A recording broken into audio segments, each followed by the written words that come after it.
rentrée scolaire 2021-2022, eh bien, aujourd'hui, les élèves ont repris le chemin de l'école, le chemin des classes. La cérémonie officielle de lancement a eu lieu à Gawa, dans le sud-ouest, par le ministre en charge de l'Éducation nationale, Stanislas Ouaro. Des mesures ont été annoncées, des réformes aussi, dans un contexte de défis sécuritaires énormes. L'information essentielle qu'il faut retenir également, c'est le sort réservé au lycée Philippe Zenda Kaboré qui sera transformé en lycée scientifique et va rouvrir ses portes l'année scolaire prochaine. Justement, nous sommes allés à la rencontre de ces ex-élèves du Zenda, comme on les appelle. Vous verrez, ils ont rencontré des fortunes diverses. Fixé le 1er octobre de chaque année, la rentrée des juridictions au Burkina Faso a tenu sa conférence annuelle ce vendredi dans la salle des banquets de Ouaga 2000. Cette conférence axée sur la contribution du pouvoir judiciaire à la lutte contre le terrorisme s'est faite en présence du président du Faso et des membres des juridictions. Et puis, rencontre État, secteur privé également aujourd'hui. Une rencontre qui s'est déroulée autour du thème de la ZLECA. Vous la connaissez, la zone des libre-échange continentale africaine. Il s'agit d'un mécanisme qui va régir les conditions d'échange commerciaux entre les États africains. Les pays se préparent à son implémentation au Burkina Faso. La question était au centre de la 4e édition de la rencontre État, secteur privé. Toutes les précisions dans un instant. Voilà pour le sommaire. Bonsoir et bienvenue. Je vous le disais en titre, aujourd'hui, 1er octobre, marque la rentrée des classes, la rentrée scolaire 2021-2022. La cérémonie officielle de lancement s'est déroulée à Gawa, dans le sud-ouest, par le ministre en charge de l'Éducation nationale. Toutes les images et tous les commentaires tout à l'heure dans la suite de ce journal. Mais avant, d'abord, l'information essentielle qu'il faut retenir, l'une des informations essentielles qu'il faut retenir de cette rentrée scolaire, c'est le sort réservé au lycée Philippe Zenda Kaboré. Vous vous souvenez, la fermeture de cet établissement avait provoqué de nombreuses protestations au sein du personnel enseignant, du personnel éducatif, mais aussi au sein des élèves. Eh bien, le lycée Philippe Zenda Kaboré sera transformé en lycée scientifique et va rouvrir pour l'année scolaire 2022-2023. En attendant, on assiste au redéploiement, c'est ce qui a été décidé, de ceux qu'on appelle maintenant les ex-élèves du Zenda. Eh bien, comment les choses se sont déroulées sur le terrain? Le redéploiement s'est-il bien passé? Abdourazak Traoré est allé sur place et a rencontré certains d'entre ses élèves. Eh bien, ils traversent des fortunes assez diverses. Reportage. Première rentrée des classes après la fermeture du lycée Philippe Zenda Kaboré. Ce 1er octobre, comme on pouvait s'y attendre, l'administration n'existe plus. Les élèves aussi. Ils ont été affectés ailleurs. Cette version, c'est pour ceux qui ont été informés de cette nouvelle donne. Cet élève, accompagné de sa mère, a reçu l'information carrément après les affectations. Le processus a donc été fait sans elle. Bon, j'ai pas su, je n'étais pas là pendant les vacances. Là, je suis venue au pays. Mes amis m'ont dit qu'il y a eu de l'affectation et puis, bon, ils les ont affectés et puis eux, ils sont aux choses. Au lycée Marianne Gouabi, mais moi, j'ai pas eu de l'affectation parce que je n'étais pas là ici. Elle n'était pas là. Ses parents ont été surpris. Conséquence, la jeune fille va changer d'établissement. Plus d'établissements accessibles aux alentours. Alors pour cette année scolaire, elle ira à Manga, dans le centre-sud. Hilary Tiendrebero, elle va devoir se contenter de son lieu d'affectation. Aucun de ces 3 choix n'a été pris en compte. Ça ne m'a pas vraiment plu. Mais on va faire avec. Ce ne serait pas trop compliqué? Bon, comme là, on cherche à réussir là, avec tout ça, Inch'Allah, ça va aller. Merci. Même réalité chez le vieux Rahmani. Un de ses enfants a été muté dans un établissement qu'il n'a pas choisi. Il ne cache donc pas sa désapprobation.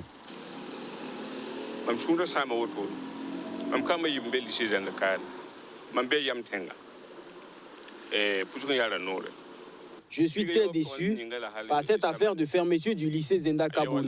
Ce sont nous les parents qui payons le lourd tribut. J'avais 2 enfants inscrits ici et nous habitons à Yamtenga vers le marché de Pousguin. Ils ont affecté l'un d'eux jusqu'à Samandé. C'est très éloigné, Ce n'est pas ce que nous avons demandé. Pire, la scolarité dans les écoles d'accueil est plus chère qu'au lycée Zenda. L'autre problème, c'est aussi le retrait des documents afin de continuer les inscriptions dans les nouvelles écoles. Si vraiment ils pouvaient revoir les choses et rouvrir le lycée l'année prochaine, il est rappelé, on en sera ravis.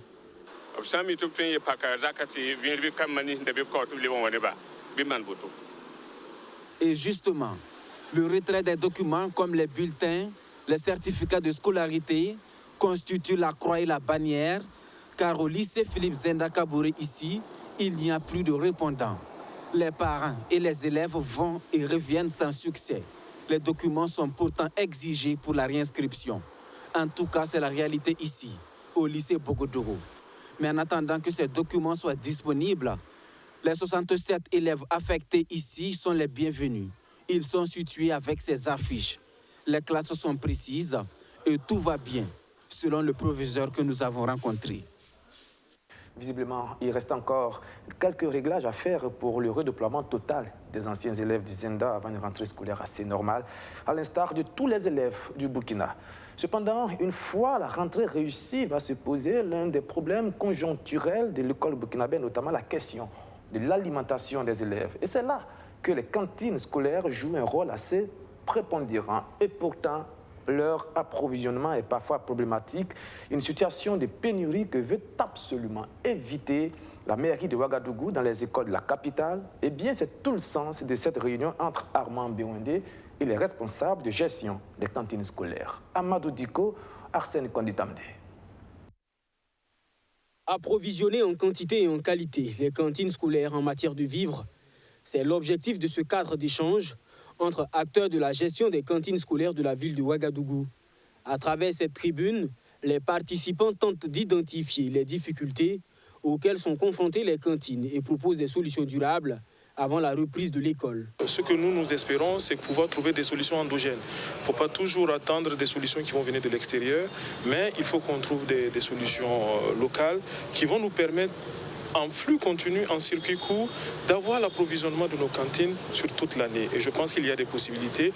Et si on se met autour de la table, des solutions pourront sortir de cette année. Et c'est ce qu'on espère vraiment. Pour le maire de la commune de Ouagadougou, cette rencontre servira également de cadre de réflexion pour mieux préparer les assises nationales sur l'éducation. Nous sommes à la veille de la rentrée scolaire, d'une part, et également des assises nationales sur l'éducation nationale. Ces réflexions peuvent venir alimenter ces assises pour que, ensemble avec le ministère en charge de l'éducation nationale, on améliore cette chaîne d'approvisionnement et on améliore la qualité des repas qui seront servis aux enfants dans notre commune. Cette initiative de la mairie centrale de Ouagadougou veut garantir à tous les élèves de la capitale des cantines scolaires capables de répondre à leurs besoins.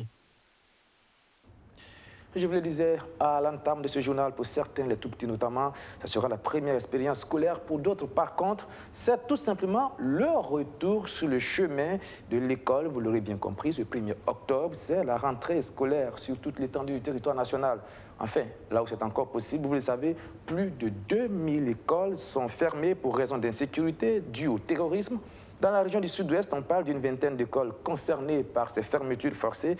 Et c'est justement à Gawa, vous le voyez sur ces images, que Stanislas Ouaro s'est rendu pour le lancement officiel des activités scolaires et universitaires 2021-2022. Le ministre de l'Éducation nationale annonce une série de mesures et de réformes pour une rentrée des classes réussies.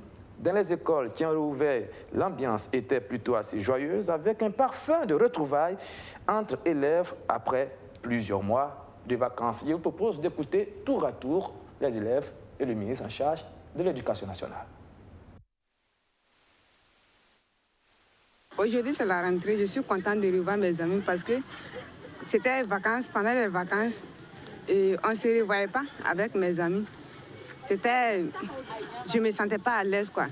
Mais comme c'est la rentrée, aujourd'hui, je suis contente de revoir mes amis. Nous avons choisi de lancer officiellement la rentrée ici pour marquer notre détermination à faire en sorte que les 22 écoles fermées pour raisons sécuritaires dans la commune de Djigoué soient ouvertes dans les plus brefs délais. Ça ne va pas être aujourd'hui, peut-être pas demain, Mais très bientôt, ces écoles vont ouvrir et ces enfants repartiront à l'école. Ce sont des situations difficiles que nous vivons.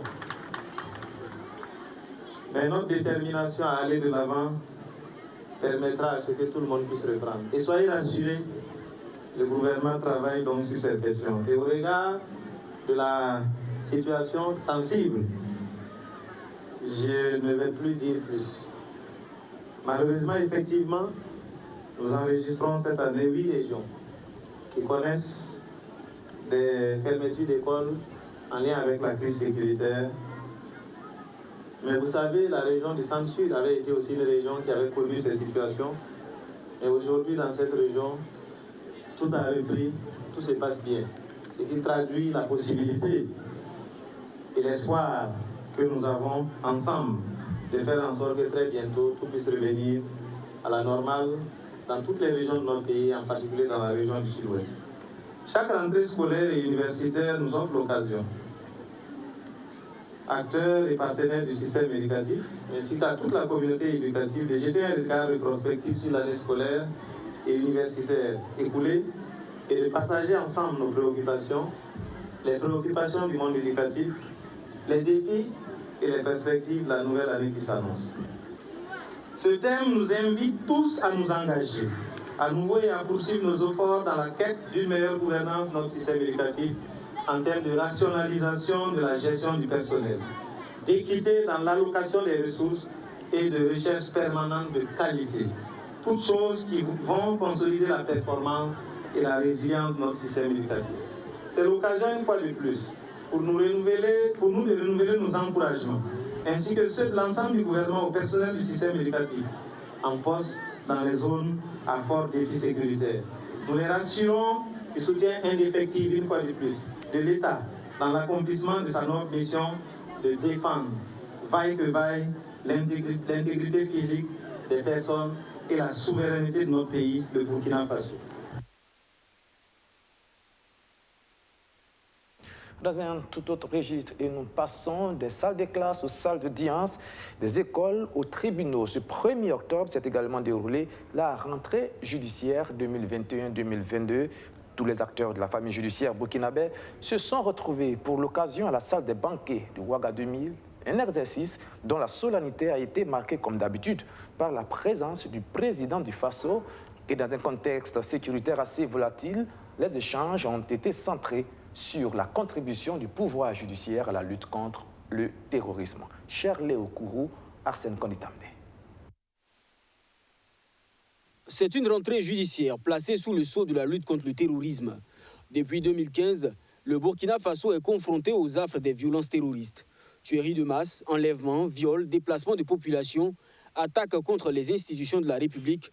Voici le quotidien de nombreuses populations dans certaines parties du pays. Pour cette rentrée judiciaire 2021-2022, les magistrats veulent prendre le taureau par les cornes. Il s'agit pour eux de mettre les textes et instruments juridiques au service de la lutte contre l'hydre terroriste. Nous pouvons constater que les juridictions sont à pied d'œuvre dans l'accomplissement de leur partition dans la lutte contre le terrorisme. Seulement, avant d'atteindre la phase du jugement qui est visible et attendue de tous, il y a toute une grande partie du travail qui se déroule dans la discrétion sur le terrain, au parquet et dans les cabinets d'instruction pour mettre les dossiers en état d'être jugés. La tâche des hommes de droit n'est pas toujours aisée, surtout avec les terroristes qui sont barbares et dépourvus d'humanité. La justice doit alors traiter les auteurs de ces actes avec humanisme. La justice doit rester égale à elle-même en temps de paix comme en temps de guerre. Si nous reprochons aux terroristes d'avoir perdu toute humanité, au nom de quelle logique pouvons-nous nous permettre de les traiter de façon inhumaine? Il est évident que les terroristes auront gagné s'ils parvenaient à nous faire basculer, disons bafouer les règles et principes ci-dessus rappelés, qui font la particularité, voire la fierté de notre civilisation, telle la primauté de la règle de droit qui a pour corollaire le règlement juridictionnel des différends. Dans leur volonté de lutter contre le terrorisme, les acteurs judiciaires sont parfois confrontés à des difficultés. Insuffisance de moyens logistiques et financiers, Insuffisance de personnel, entre autres, des préoccupations qui trouvent un écho favorable auprès du président du FASU. On se félicite déjà du fait que, si vous voulez, nous avons pu tenir une première session et donc de jugement des terroristes. Et je peux vous dire que j'ai noté toutes les préoccupations et nous ferons en sorte que l'État puisse effectivement satisfaire à ces conditions. Les magistrats se disent engagés pour plus de diligence dans le traitement des dossiers liés au terrorisme. Ils en veulent pour preuve la tenue de la première session de jugement qui s'est tenue du 9 au 13 août 2021 à Ouagadougou. Et avant le volet judiciaire de la lutte contre le terrorisme, il y a d'abord en amont les interventions militaires sur le terrain. Une mission dévolue aux forces de défense et de sécurité est rendue parfois difficile pour des questions d'insuffisance infrastructurelle. Eh bien, le problème est maintenant, s'il y en avait, résolu pour les gendarmes de la commune rurale de Poura, où on a inauguré un nouveau bâtiment destiné à la brigade de gendarmerie de la ville. Alexis Belemnaba. Brigade de la gendarmerie de Poura de la province des Balé, région de la boucle du Moun. Une infrastructure nouvellement construite par le projet de renforcement des infrastructures socio-économiques prise. Elle est composée entre autres d'un bâtiment principal comprenant 6 bureaux, une salle de réunion, une salle d'accueil, un magasin, d'un mât, des toilettes, le tout clôturé. D'un coût de 175 millions de francs CFA, il est entièrement financé par le budget de l'État. L'objectif est de renforcer les capacités opérationnelles des forces de défense et de sécurité dans cette localité. La volonté du gouvernement de relever le défi sécuritaire requiert une unité nationale autour de l'idéal de paix sociale et la promotion des actions visant à restaurer la cohésion sociale. Aussi, l'amélioration des conditions de travail des FDS est-il nécessaire en vue de renforcer les capacités opérationnelles? C'est dans cette perspective qu'il faut situer la construction de ce bâtiment administratif au profit de la brigade de gendarmerie de Poura. De 2015 à 2021, le taux de maillage de la couverture nationale en infrastructure sécuritaire est passé de 56 à 68,2%. Un bond qui reste insuffisant par rapport à la situation sécuritaire du moment. Un objectif de 80 à 90% est envisagé dans l'espoir de protéger la population de façon conséquente, selon le ministre de la Sécurité. Maxime Koneki invite la population de Poura à collaborer avec les forces de défense. Le gouvernement, dans la nouvelle politique de sécurité nationale, a changé de paradigme, où effectivement la question sécuritaire n'est plus l'apanage des seuls secteurs de défense et de sécurité, mais plutôt l'affaire de l'ensemble des acteurs, y compris les populations. C'est en cela qu'il a été développé ce qu'on appelait le nexus triangulaire, gouvernement, force de défense et population. Donc, je vous invite de manière solennelle à collaborer avec les forces de défense et de sécurité. Le maire de la commune de Poura affiche sa satisfaction. Pour lui, cette réalisation va permettre de faire face au banditisme grandissant qui sévit dans sa commune et ses environs depuis la fermeture des sites miniers dans ces localités. Depuis la fermeture de la mine industrielle et l'explosion des sites d'orpaillage, les populations des deux communes qui sont Fara et Poura sont confrontées à un banditisme de type nouveau. La Chicose a gagné nos villages depuis que le Burkina Faso a été la cible des attaques des forces obscurantistes. Je voudrais souhaiter au commandant de cette brigade et à ses hommes une bonne installation dans ces nouveaux locaux et souhaiter que nos ancêtres, que Allah, que Jésus veille bien sur eux afin qu'à leur tour, ils puissent veiller sur les populations. En marge de cette cérémonie, un hommage est rendu aux FDS tombés pour la défense de la patrie. Maxime Koné a offert une moto à la gendarmerie de Poura. Les parrains ont également offert du matériel bureautique d'une valeur de plus de 8 millions de francs CFA. Bien entendu, l'objectif de tout ce déploiement de militaires et des forces de défense et de sécurité, c'est la recherche de la paix et de la cohésion sociale. Notamment dans la région du Sahel, le problème se pose dans le but d'améliorer les besoins urgents des victimes. Dans le Sahel, la conférence épiscopale Burkina-Niger, en collaboration avec le Catholic Relief Service, a initié une étude sur les sources potentielles de conflits violents. Et c'était au cours d'un atelier qui s'est déroulé ce 29 septembre. L'objectif est d'améliorer le niveau de cohésion sociale et de résilience des personnes vivant au Sahel. Plus de précisions, Justin Amonto, Karine Daramankou. Le combat pour la paix au Sahel se renforce de jour en jour. Et l'initiative Paix au Sahel, SPI, continue de jouer sa partition. À Ouagadougou, ce 29 septembre, la conférence épiscopale Burkina-Niger, en collaboration avec le Catholic Relief Service, CRS, procède à la validation de l'étude des sources potentielles de conflits violents, de l'impact de la crise sécuritaire et des facteurs de résilience auprès des communautés au Burkina Faso. Il s'agissait pour l'Église de s'engager résolument à jouer sa partition pour que la paix règne dans notre région et notre sous-région. Vous savez bien que l'Église, par son message, est portée spontanément à œuvrer pour que la paix advienne dans nos populations. L'Église ne pouvait pas rester en dehors de ces initiatives que prennent diverses organisations, notamment aussi l'État, les ONG. Voilà pourquoi l'Église a décidé de le faire. Cette étude de l'initiative Paix au Sahel poursuit 4 objectifs généraux, parmi lesquels figurent les causes profondes de conflits, de l'extrémisme violent et de la radicalisation. Aussi, il faut identifier les facteurs de résilience pouvant servir d'outils pour la construction de la paix et de la cohésion sociale.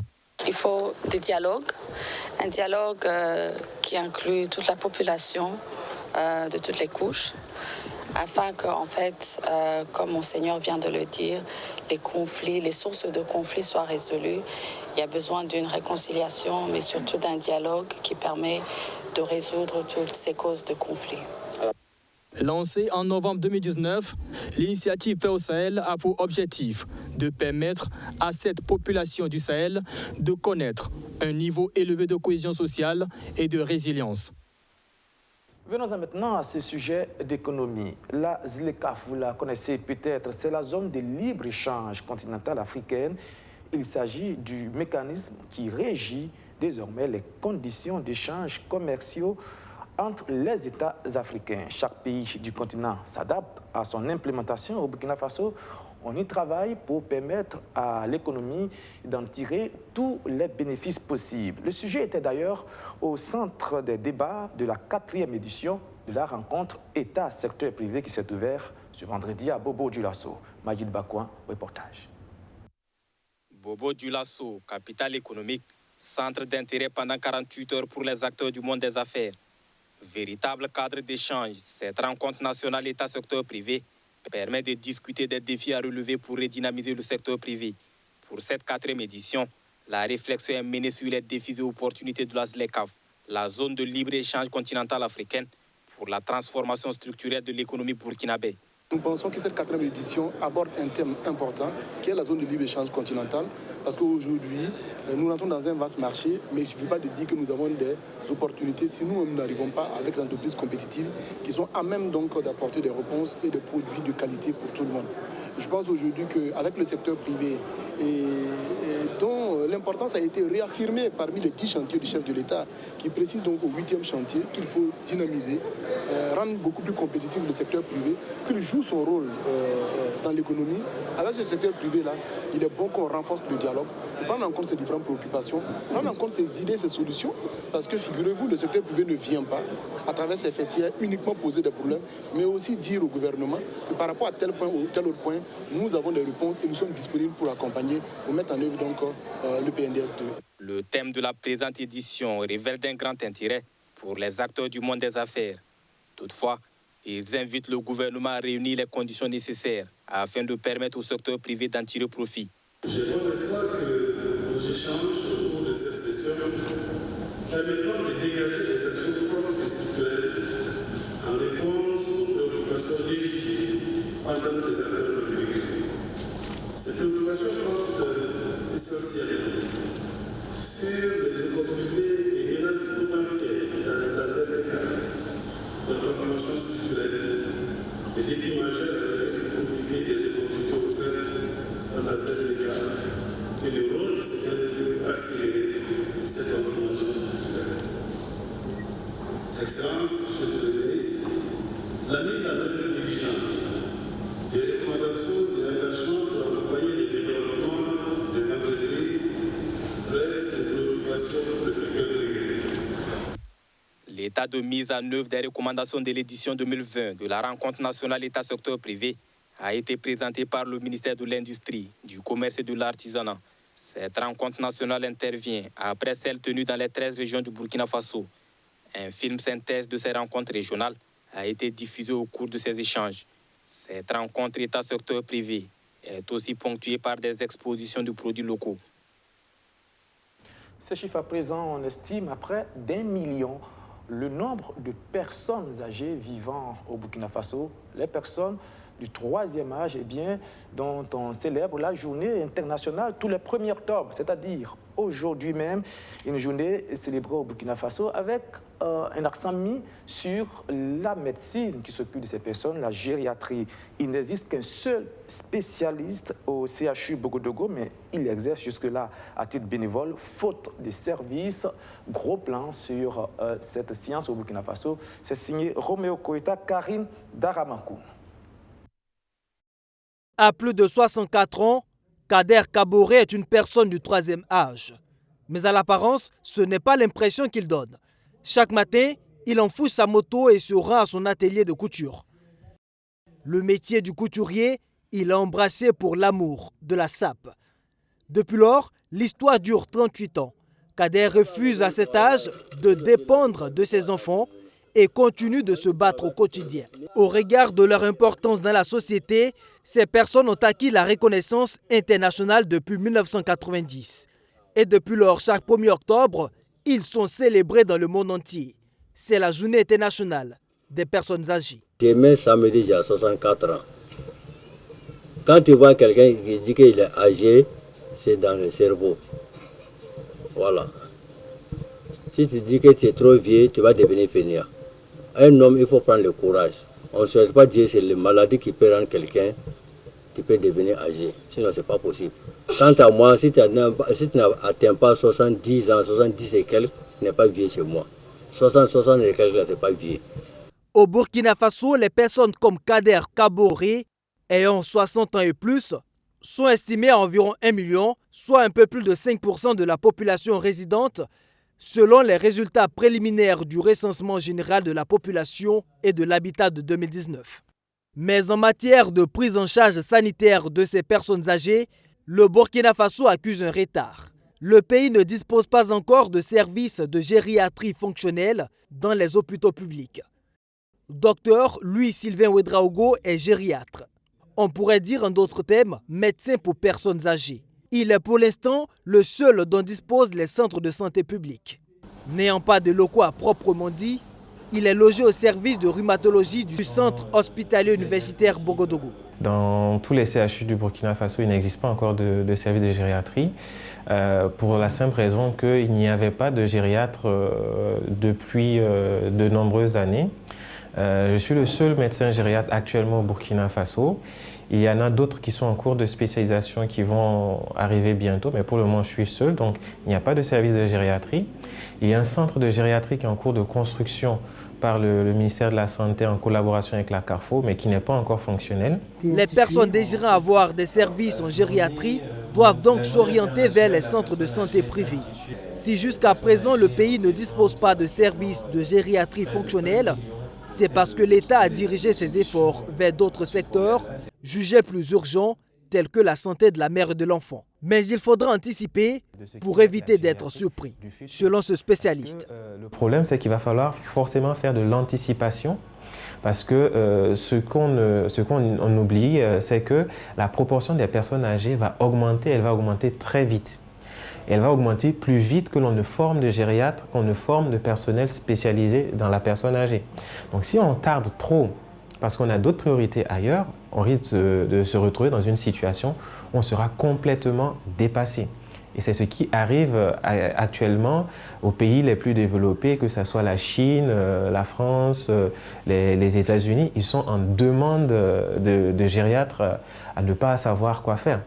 Ce qui rend les personnes du troisième âge beaucoup plus vulnérables, c'est le fait qu'elles cumulent les maladies. Alors que la personne âgée, c'est une personne qui cumule les pathologies. Donc le plus souvent, vous allez voir la personne âgée qui va avoir des problèmes d'arthrose, ça c'est très fréquent, des problèmes de constipation, des problèmes d'hypertension, des problèmes de diabète et aussi des problèmes de troubles de la mémoire, aussi de ce qu'on appelle le handicap parce qu'ils ont plus de mal à marcher, à se déplacer, à faire leurs courses, à s'occuper d'eux-mêmes. Donc c'est ce qu'on appelle la perte d'autonomie. Donc ils ont besoin d'une autre personne pour pouvoir les aider, les accompagner dans la vie. Leur prise en charge sonne donc comme une urgence au regard de l'importance que ces personnes ont dans la vie de chacun d'entre nous. Cette journée qui leur est dédiée tous les 1er octobre est une manière pour la communauté internationale de leur rendre hommage. Et pour terminer, l'ONG L'amour du prochain fait parler son cœur. En ce début d'année académique, elle a offert un lot de kits scolaires au Moro Naba, un lot composé entre autres de cahiers, de sacs à dos, d'ensembles géométriques. L'idée est que le chef suprême des Mossé puisse mettre ses fournitures aux personnes vulnérables et son entourage. Hassan Konditamde. Des fournitures scolaires composées de 1000 cahiers, des ensembles géométriques, des sacs à dos entre autres, remis au Moro Naba Baongo. Le don est de l'ONG L'amour du prochain qui souhaite accompagner l'empereur afin qu'il vienne en aide aux personnes vulnérables. Le coût de ce don n'a pas été révélé par le donateur. Vous savez bien que Sa Majesté le Moro Naba est une grande personnalité qui agit beaucoup au niveau donc, de la paix sociale, au niveau donc, de l'action sociale. Il est très sollicité. C'est pour ça que l'ONG a pensé vraiment à venir lui remettre ses dons, donc pour qu'il puisse vraiment faire bon usage donc, pour tous ceux qui l'administrent, en l'occurrence les populations démunies. Dans la valeur de ce don, j'avoue que ce n'est pas notre objectif premier. Nous n'avons même pas évalué le don. Voilà, donc ce n'est vraiment pas une de nos priorités. L'ONG L'amour du prochain est une organisation fondée par des Africains résidant en France. Il y a de cela quelques temps, elle a fait don d'ambulances et de matériel médico-technique à la mairie de Nagréongo. Elle a aussi fait don de 2 ambulances au ministère de la Santé. Après avoir posé toutes ces actions, elle ne compte pas s'arrêter en si bon chemin. Mais je tiens à dire que l'ONG ne va pas s'arrêter. Il y a plein d'autres actions, à part les actions humanitaires que nous avons fait côté du matériel médico-technique concernant les hôpitaux de Nagréongo et bien d'autres, la mairie de Nagréongo. Et vraiment, je peux dire que nous comptons vraiment aller très loin avec cette ONG dénommée L'amour du prochain. Le Moro Naba remercie l'ONG pour ce don qui va enlever une épine aux pieds de nombreux parents en cette rentrée scolaire. Il formule des bénédictions pour que l'organisation puisse étendre ses actions à d'autres personnes dans le besoin. Voilà, et c'est la fin de ce journal. Merci de l'avoir suivi et merci encore une fois de votre fidélité renouvelée.